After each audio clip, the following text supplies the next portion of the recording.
বারবার ক্ষমতা পরিচালনা করার অভিজ্ঞতা হচ্ছে বিএনপির। আরো অনেক রাজনৈতিক দল আছে যারা আন্দোলনে ছিল। আপনারা মনে করছেন যে বিএনপির লোক বা যারা গণতান্ত্রিক আন্দোলনে যারা আছে তারা বোধহয় অশিক্ষিত। আমরা তোমাদেরকে আগে সংস্কার শিখাই, তারপরে তোমরা নির্বাচনের কথা বলো। তাদের একজন অ্যাডভাইজার বলছে খালি নির্বাচন করলেই হবে। তো আমি অ্যাডভাইজারকে বলি, আপনি কি হেডমাস্টার? কি সংস্কার? আমরা সব ছাত্র। আপনি আগে আমাদেরকে শিক্ষা দিবেন, আমরা শিখবো, পড়াশোনা করব। আমরা কি জানি না সংস্কার কি? আপনারা একটা প্রস্তাব দিতে পারেন, কিন্তু প্রস্তাব দিতে কয়দিন সময় লাগে? সেই প্রস্তাবটা দেবেন নির্বাচিত সরকারের কাছে। হত্যার শিকার করিয়েছে সারা বাংলাদেশে। শুধু হাহাকার, শুধু মা বোনের আহাজারি, বাপের কান্না।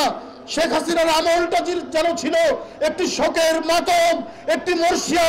এই ধরনের দুর্বিষহ কালো মেঘকে এই মাসুম বাচ্চারা, এই শিশু, কিশোর, তরুণ, primary school, high school, college, বিশ্ববিদ্যালয়ের ছেলেরা এই দানবকে বাংলাদেশ থেকে বিতাড়িত করেছে। বন্ধুরা আমার, বিতাড়িত করে কোথায় গেছে? তারপর রাষ্ট্রমন্ত্রী বলেছিলেন যে ভারতের সাথে বাংলাদেশের সম্পর্ক স্বামী স্ত্রীর সম্পর্ক। তা এখন সেই সাবেক পরাজিত প্রধানমন্ত্রীকে বলি, স্বামীর বাড়িতে, বাপের বাড়ি থেকে আপনি কি কি নিয়ে গেছেন?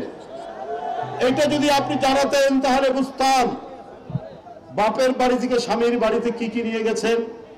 নিয়ে গেছেন আদানি বিদ্যুৎ। যারা বলেছে আমাদের বকেয়া পরিশোধ না করলে পরে বিদ্যুৎ দেব, এমনকি বন্ধ করে দেব, সেই আদানির সাথে অসম চুক্তি করেছেন। সেই আদানিকে যে বিদ্যুতের ইউনিট বাংলাদেশে যে উৎপাদন হয় তারও দাম কম, আর আপনি অত্যন্ত চড়া দামে 12 টাকা এক ইউনিটের দাম করে তাকে আপনি লুট করার সুযোগ করে দিয়েছেন। আপনি এইটা নিয়ে গেছেন। যারা বিদ্যুতের সিন্ডিকেট করেছে, যারা বাজারের সিন্ডিকেট করেছে, যারা বিভিন্ন ভাবে সিন্ডিকেট করেছে, সেই সিন্ডিকেট টাকা কি আপনি আপনার স্বামীর বাড়িতে নিয়ে গেছেন? সাবেক প্রধানমন্ত্রী শেখ হাসিনা। এইটাই তো জনগণের জিজ্ঞাসা, এটাই তো জনগণ আজকে জানতে চায়। আজকে জনগণের এটা তো আপনার তো পৈতৃক টাকা না।